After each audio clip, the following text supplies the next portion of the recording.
Hello everyone. तो आज हम देखेंगे ऑब्जेक्टिव्स ऑफ टीचिंग साइंस की साइंस जो अपन टीच करते हैं बच्चों को उसके क्या क्या ऑब्जेक्टिव्स होते हैं। ठीक है, तो इसके तीन डोमेन्स होते हैं। तीन डोमेन्स ही किसने दिया था? तो ये दिया था, देखो यहाँ पे, बेंजामिन ब्लूम। ठीक है, ब्लूम टेक्सोनॉमी थी। उनमें क्या किया था? क्लासिफिकेशन किया था। ये किसने दी थी? तो साइंटिस्ट का नाम है बेंजामिन ब्लूम। ये चीज याद रखना। कब दी थी? तो 1956 में दी थी। कब दी थी? 1956 में।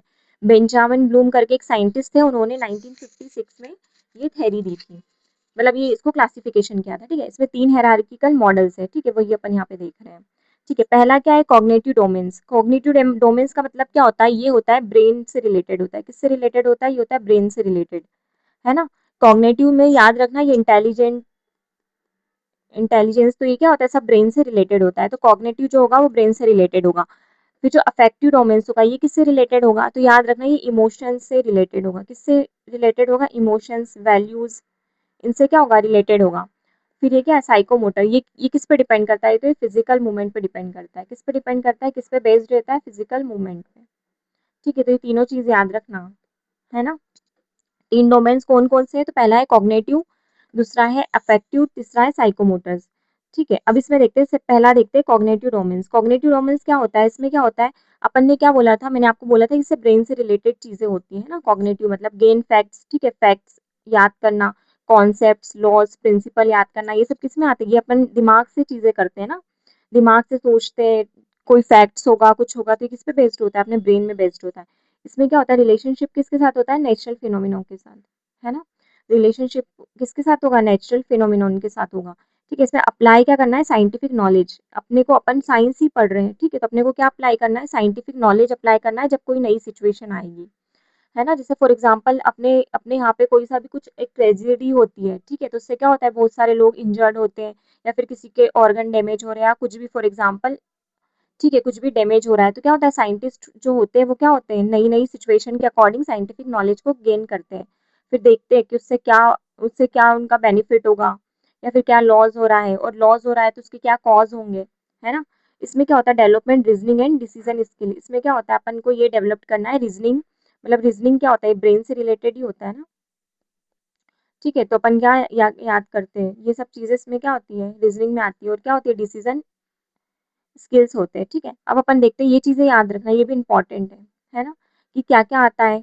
कॉग्निटिव में क्या क्या आएगा? इसमें आएगा रिमेम्बरिंग, अंडरस्टैंडिंग, अप्लाई, एनालाइजिंग, इवोल्यूटिंग और क्रिएटिंग। ये सब किस में आते हैं? ये आते हैं आपकी कॉग्निटिव में आते हैं। इसमें क्या होता है? Higher orders of thinking skill. इसमें क्या होता है? Thinking skill. ये सब किससे है? ब्रेन से रिलेटेड है।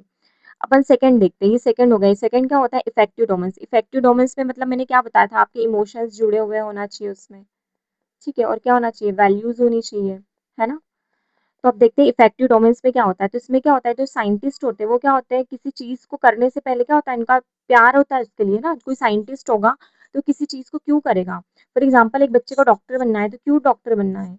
ठीक है, ऐसे नहीं कि किसी ने बोल दिया। ठीक है, वो बच्चे अलग होते हैं, किसी ने बोल दिया तो डॉक्टर बन गया। बट क्या होता है? वो बचपन से ड्रीम देखते हैं। किसी को टीचर देखना है, किसी को पढ़ाना पसंद है ना, किसी को बच्चों के साथ रहना पसंद है, स्कूल का एनवायरनमेंट किसी को पसंद है। तो ये सब क्या होता है? अपने को उस चीज से क्या होना चाहिए? ठीक है, अब क्यूरियोसिटी होनी चाहिए। एक साइंटिस्ट होता है, वो क्या होता है? सबसे ज्यादा क्यूरियस इंसान इस दुनिया में कौन होता है? साइंटिस्ट ही होता है।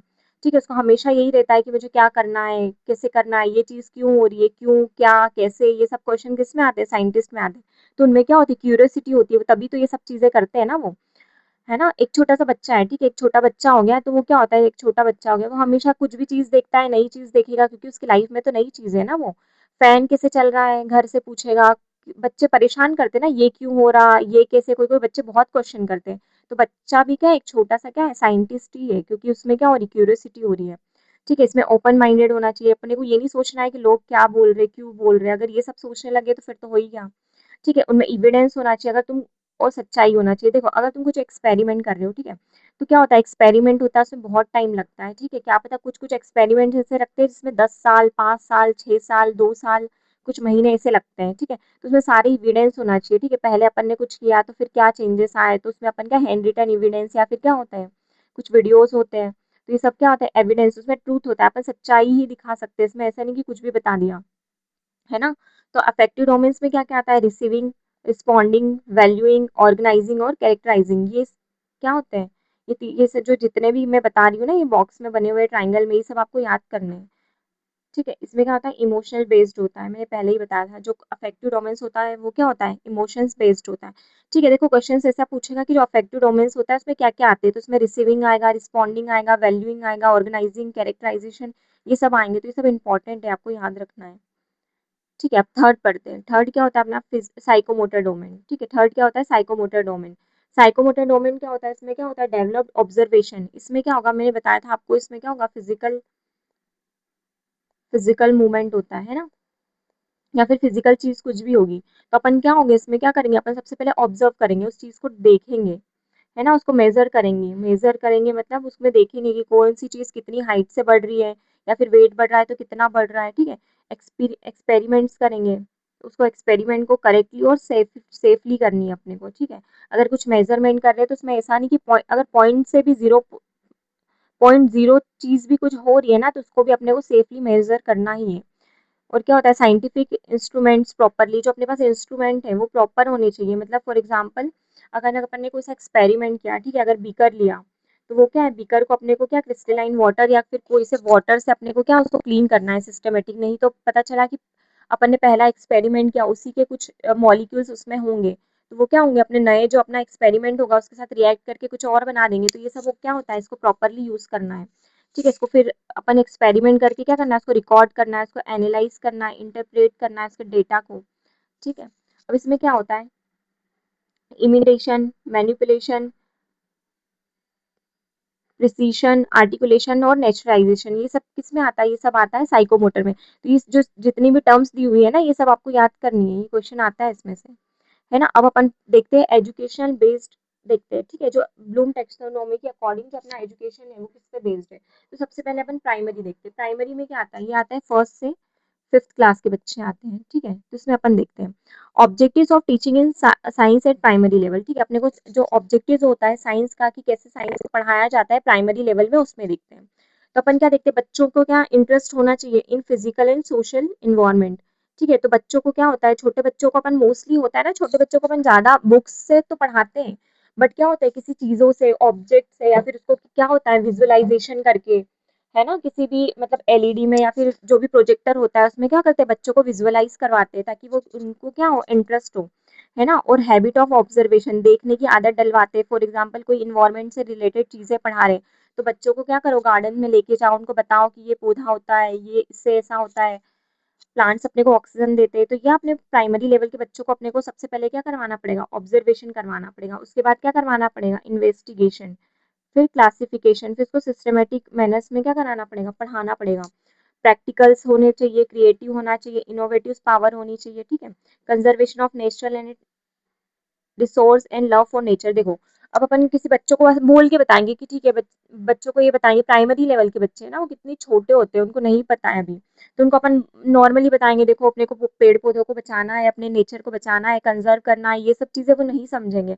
अगर उन्हीं को अगर प्रैक्टिकल वे में समझाएं, उनको किसी गार्डन में, स्कूल के गार्डन में या फिर कहीं पे भी लेकर जाएंगे, या फिर फॉर एग्जाम्पल कोई मैम है, वो एक पौधा ले आई छोटा सा, लीफ ले आई, तो ठीक है, वो क्या कर सकते हैं, एक एग्जाम्पल से प्रैक्टिकल वे में समझा सकते हैं कि ठीक है, पौधा क्या होता है, अपने को फ्रूट्स देता है, अपने को एयर, फ्रेश एयर देता है ना, और क्या देता है अपने को, खाना, अपन सब जो भी खाते हैं खाना वगैरह। ठीक है, कूलिंग देता है, गर्मी में क्या होता है, अगर आसपास पेड़ लगाओगे तो कूलिंग इफेक्ट देगा। तो ये सब बच्चों को बताना पड़ेगा, क्योंकि यहाँ पे छोटे बच्चे प्राइमरी लेवल के। ठीक है, तो अपने को हेल्दी लिविंग हैबिट, जो हेल्दी लिविंग हैबिट होगी, तो अपने को क्या बताना है बच्चों को, कि हेल्दी चीजें खाओ, पेड़ से जो उग रहा है अपने घर में सब पेड़ लगाओ। तो ये सब चीजें क्या होती है, प्राइमरी लेवल के बच्चों को समझाना होता है। ठीक है, इसका गोल क्या होता है, इसमें क्या होता है, रिस्पॉन्स, अवेयरनेस, और ये सब देम सेल्फ सोसाइटी, और ये क्या होता है, अवेयरनेस और रिस्पॉन्सिबल बनाने के लिए अपने को बच्चों को ये सब चीजें सिखानी पड़ेगी, है ना। अब अपने को डिटेल्ड इन्फॉर्मेशन देनी पड़ेगी। डिटेल्ड इन्फॉर्मेशन मतलब साइंस के बारे में बता रहे हैं, तो उसको ये नहीं कि बस साइंस के बारे में बता रहे हैं, उनको प्रैक्टिकल वे में, है ना, नेचर जो होता है इनको सबको अपने को प्रैक्टिकल वे में समझाना है। अब देखते हैं ability to generate in student and make it capable. ठीक है, इनमें क्या करना है, एबिलिटी को जनरेट करना है ना, और उसको इतना कैपेबल बनाना है। Understand the impact of science में our major over the daily lifes. अब क्या होता है, जो अपनी डेली लाइफ है, ठीक है, अपनी जो दिनचर्या है जो अपन करते हैं, उससे क्या करना है, बच्चों को कनेक्ट करना है। जैसे फॉर एग्जाम्पल, अपने को कैसे करना है, जैसे फॉर एग्जांपल अपन देखते हैं कि पौधों को पानी देना है, ठीक है। तो अगर अपने घर में मम्मी पापा जो होते हैं, जो जो भी एल्डर होता है, बड़ा होता है, तो वो क्या करता है, पौधे की केयर करता है, उसको पानी देता है। तो ये अपनी क्या होती है, डेली लाइफ से कनेक्ट करके बताना है कि क्यों वो पानी देना जरूरी है ना। इंफॉर्मेशन जनरलाइज, डेली लाइफ से कनेक्ट करना, इम्पैक्ट क्या क्या हो रहा है उसमें, अंडरस्टैंडिंग, ये सब क्या होता है, ये सब बच्चों को सिखाना होता है। अब अपन देखते हैं अपर प्राइमरी, इसमें क्या होता है, 6 से लगा के 8th तक के बच्चे जो होते हैं, है ना, उनके लिए होता है अपर प्राइमरी, है ना। 6 से लगा के 8 तक के बच्चे होते हैं, तो इनको बताना है। तो इनमें क्या होता है, थोड़े से डीप बताना है। अभी बच्चे थोड़े बड़े हो गए ना, प्राइमरी वाले बच्चों को इतना समझ नहीं आ रहा, वो इतनी चीजें समझ चुके हैं। उनको फैक्चुअल चीजें बतानी है, साइंटिफिक एक्सपेरिमेंट करके बताना है ना, ये भी कर दिया हुआ है। तो एक्सपेरिमेंट करके अपने को बताना है। Scientific knowledge of everyday life, ठीक है, एवरीडे लाइफ से कनेक्ट करना है, जो जो भी साइंटिफिक नॉलेज हो रहा है, ठीक है, उनको एप्रिशिएट करना है। हर एक बच्चे को एप्रिशिएट करना बहुत ज़रूरी है, चाहे बच्चा पढ़ रहा हो, नहीं पढ़ रहा हो, क्योंकि सबका जो मेंटल स्टेट होता है या सबका जो ब्रेन का डेवलपमेंट होता है, जो ग्रैपिंग जो पावर होती है, वो सबकी डिफरेंट होती है। तो हर एक बच्चा भले वो नहीं कर पा रहा है कोई सा एक्सपेरिमेंट, तो उसको नीचा नहीं दिखाओ, उसको बोलो कि बेटा सीखो तुम। जो अच्छा बच्चा कर रहा है ना, जिसको आती है चीज़ें, उन उन उन बच्चों को उनके साथ बिठाओ, उनको बोलो कि समझाओ। किसी बच्चे को अपने को ये नहीं करना है, सबको अप्रिशिएट करना है ना। फेथ दिखाना है उस बच्चे पे, है ना, विश्वास दिखाना है कि तुम कर लोगे। वैल्यूज, कंट्रीब्यूशन ऑफ साइंस, तो इन सब चीज़ों में क्या है, उसको विश्वास दिलाना है। रिसर्च वर्क करना है। देखो इंसाइक्लोपीडिया एक ऐप है इंटरनेट पे, है ना। तो इसमें क्या होता है, इसमें बच्चों को बताना है कि तुम यहाँ से भी क्या कर सकते हो, रिसर्च वर्क कर सकते हो, ठीक है। तो साइंटिफिक एक्सपेरिमेंट करना, फिर हॉबीज डेवलप करना बच्चों में कि देखो ये तुम ऐसा भी कर सकते हो। रिसर्च वर्क करना, फेथ, बच्चों में फेथ, विश्वास दिलाना बच्चों को। वैल्यूज की क्या क्या उसकी वैल्यूज होती है, साइंटिफिक नॉलेज बढ़ाना, है ना, ये सब चीजें होती है। सेकेंडरी स्टेज, इसमें देखते हैं सेकेंडरी स्टेज में 9 से 10th तक के बच्चे आते हैं। इसमें क्या होता है, अब अपने को बताना है कि जो साइंस होते हैं उनके क्या क्या प्रिंसिपल्स होते हैं, क्या क्या लॉज होते हैं, क्या क्या कॉन्सेप्ट्स होते हैं। तो ये सब बच्चों को क्या करना है, बताना है। उनको इंजॉयबल तरीके से पढ़ाना है। ऐसा नहीं कि एक टीचर है बोरिंग सा आ गया है, ब्लैक बोर्ड पे लिख दिया है कि अच्छा ऐसा ऐसा हो रहा है, ये हो रहा, वो हो रहा है, तो बच्चों को, बच्चे ऐसे क्या होते हैं, बोर होते हैं, तो उनको क्या, थोड़े फन वे में, है ना, प्रैक्टिकल्स करवाने हैं। तो प्रैक्टिकल्स में क्या होता है, बच्चे जल्दी सीखता है ना। अब अपन देखते हैं सीनियर सेकेंडरी स्टेज में, देखते हैं सीनियर सेकेंडरी स्टेज में क्या होगा, बड़े बच्चे होंगे। इसमें क्या होता है, 11th 12th के बच्चे होते हैं ना। इसमें क्या होती है, ब्रांच ऑफ साइंस होती है। ब्रांच ऑफ साइंस मतलब समझ रहे हो, अपन जैसे 10th तक तो अपन नॉर्मल पढ़ते हैं साइंस, फिर जैसे 11th में बच्चा जाता है तो उसको क्या होता है, उसको चूज करना पड़ता है। जैसे फिजिक्स, केमिस्ट्री, फिजिक्स, केमिस्ट्री और मैथ्स, ठीक है। और मैथ्स की जगह क्या होता है, बायोलॉजी लेते हैं बच्चे। तो ये मैथ्स, साइंस, फिजिक्स, केमिस्ट्री, ये सब क्या है, एक साइंस का ही पार्ट है। तो ये क्या होती है, ब्रांच होती है, ठीक है। इनमें इनमें आगे जाके इनको गोल सेट होते हैं ना, कि आगे जाके अगर तुम्हें इंजीनियर बनना है तो तुम्हें मैथ्स लेना है, डॉक्टर बनना है तो साइंस लेना है, या फिर रिसर्च फील्ड में जाना है तो अलग अलग क्या होते हैं, सब्जेक्ट्स होते हैं। तो ये सब बच्चों को बताना, ठीक है। मटेरियल और मैगजीन्स प्रोवाइड करना, मैगजीन्स भी क्या, साइंटिफिक बेस्ड जो मैगजीन्स होती है वो प्रोवाइड करना। उनको वर्क, उनको बताना है कि वर्क तुम किस में कर सकते हो, मेडिसिन में, पैरा मेडिसिन में, इंजीनियरिंग में, ठीक है। तो इसलिए उनको इंकरेज करना, ये इससे क्या होता है, वो इंडिपेंडेंट बनते हैं और वो उनमें क्या होता है, अच्छे से डीप स्टडी करते हैं।